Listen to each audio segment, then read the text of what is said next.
12वीं की कक्षा पूरा करना एक महत्वपूर्ण कदम है क्योंकि यह आपको नौकरी की ओर बढ़ने में मदद करेगा। विद्यार्थियों के लिए सरकारी नौकरी हमेशा से एक लोकप्रिय विकल्प रहा है क्योंकि वे सुरक्षित, सामाजिक और मान्यता आकर्षक आर्थिक लाभ देते हैं। आज मैं आपको इस वीडियो में बताने वाला हूं कि आप 12वीं पास करने के बाद उपलब्ध सरकारी पदों की सूची जो आपके लिए उपलब्ध है, आप कैसे उनको पा सकते हैं। हेलो दोस्तों, मेरा नाम है पंकज पटेल और आज मैं आपके लिए एक नया वीडियो लेकर आया हूं जिसमें आपको बताने वाला हूं कि 12वीं के बाद आप कुछ महत्वपूर्ण सरकारी नौकरी जो आसानी से प्राप्त हो सकती है, आप उसको कैसे प्राप्त कर सकते हैं और उन सरकारी जॉब के बारे में बताऊंगा जो आपको आसानी से प्राप्त हो सकती है।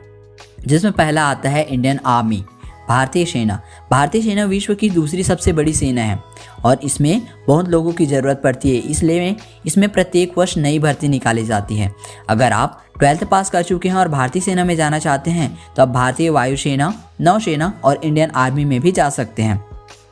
दूसरा आता है अर्धसैनिक बल। भारत में कई प्रमुख अर्धसैनिक बल होते हैं जिनमें से कुछ इस प्रकार से होते हैं, जैसा पहला है BSF, दूसरा SSB, CRPF, ITBP, CISF, Assam rifles, जिसमें अर्धसैनिक बल देश की सुरक्षा में महत्वपूर्ण भूमिका निभाते हैं और सुरक्षा और समृद्धि में योगदान देने के लिए महत्वपूर्ण साधन है।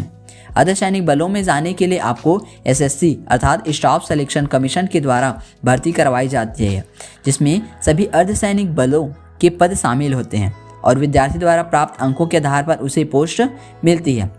अगर आप 12th पास कर चुके हैं और अर्धसैनिक बलों में जाना चाहते हैं तो आप SSD-GD भारती की जानकारी आप उसके ऑफिशियल वेबसाइट में जाकर पता कर सकते हैं। आप SSC का एग्ज़ाम दिलाकर आप एक इंडियन आर्मी में सेलेक्ट हो सकते हैं। उसके बाद जो तीसरा आता है पुलिस कांस्टेबल।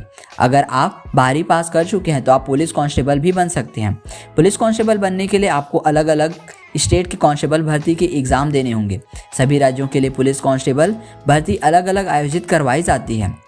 आप जिस भी राज्य से हैं उसकी पुलिस कांस्टेबल भर्ती की तैयारी कर सकते हैं, जिसमें आपको लिखित परीक्षा के साथ साथ फिजिकल टेस्ट में भी भाग लेना होगा।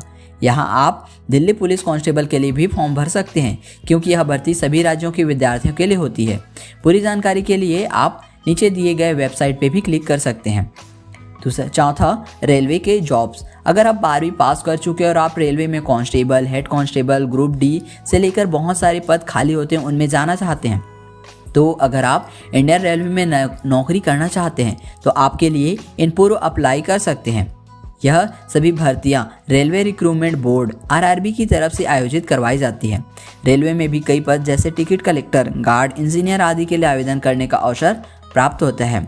उसके बाद जो अगला सरकारी जॉब है वो है सरकारी विभाग में क्लर्क की नौकरी। अगर आपकी टाइपिंग स्किल अच्छी है, आपको कंप्यूटर चलाना आता है, तो आप एक सरकारी विभाग में क्लर्क की नौकरी कर सकते हैं। इनके जो मुख्य कार्य होते हैं वो होता है डेटा को रिकॉर्ड्स करना, सूचीबद्ध करना, फाइलों को एकत्रित करना और स्कूल के जितने भी डेटा है उसको कंप्यूटर में अपलोड करना। एक टाइप से एक डेटा एंट्री की जॉब की तरह होता है, जिसमें आपको कॉलेज या जहाँ पे आप काम कर रहे हैं उससे जुड़ी हुई सारी जानकारी आपको कलेक्ट करके एक सूचीबद्ध रिकॉर्ड रखना होता है। यह क्लर्क के सारे काम होते हैं। इसके लिए जो अगर योग्यता की बात की जाए तो आपको 12वीं में 75% अंकों के साथ पास होना चाहिए। आपको कंप्यूटर की ज्ञान होना चाहिए और टाइपिंग स्पीड अच्छी होनी चाहिए। उसके बाद जो नेक्स्ट नौकरी जो गवर्नमेंट जॉब है वो आती है टीचर की नौकरी। अगर आप 12th पास कर लेते हैं तो आप टीचर भी बन सकते हैं। अगर आपकी रुचि ऐसे सरकारी नौकरी में है जिसमें आपको शारीरिक परिश्रम ना करना पड़े तो आप टीचर बन सकते हैं। इसमें आप बच्चों को पढ़ाकर अपने सपने को साकार करने का माध्यम बन सकते हैं। आप बच्चों के सपने को साकार कर सकते हैं और टीचर की जॉब में एक सैलरी भी बहुत अच्छी होती है। साथ ही एक बार सिलेक्शन होने के बाद आपको इसमें ज़्यादा परेशानी का जॉब नहीं है, इसमें ज़्यादा परेशानी नहीं झेलनी पड़ती है। उसके बाद 7 आता है UPSC। अगर आपके सपने बड़े हैं और समाज सेवा करना चाहते हैं तो आप सिविल सर्विस में भी जा सकते हैं। आप आर्ट से हो या किसी भी स्ट्रीम से आप UPSC का एग्ज़ाम दे सकते हैं। UPSC का एग्ज़ाम देकर आप एक IAS अफसर या SDM या IPS अफसर बन सकते हैं। उसके बाद आता है प्राइवेट सेक्टर।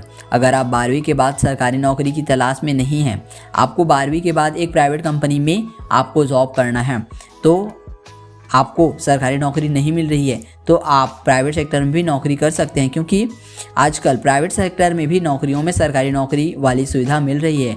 और अगर आपके पास थोड़ा टैलेंट है तो आप प्राइवेट सेक्टर में भी बहुत अच्छी सैलरी ले सकते हैं। तो ये रही दोस्तों सरकारी नौकरी से जुड़ी सारी जानकारियाँ। अगर आपको मेरा ये वीडियो अच्छा लगे तो प्लीज़ वीडियो को लाइक कर दीजिए, चैनल को सब्सक्राइब कर दीजिए, साथ ही साथ बेल आइकन को भी प्रेस कर दीजिए ताकि मेरे आने वाले सभी नए वीडियो आप तक पहले पहुँच सके। धन्यवाद दोस्तों।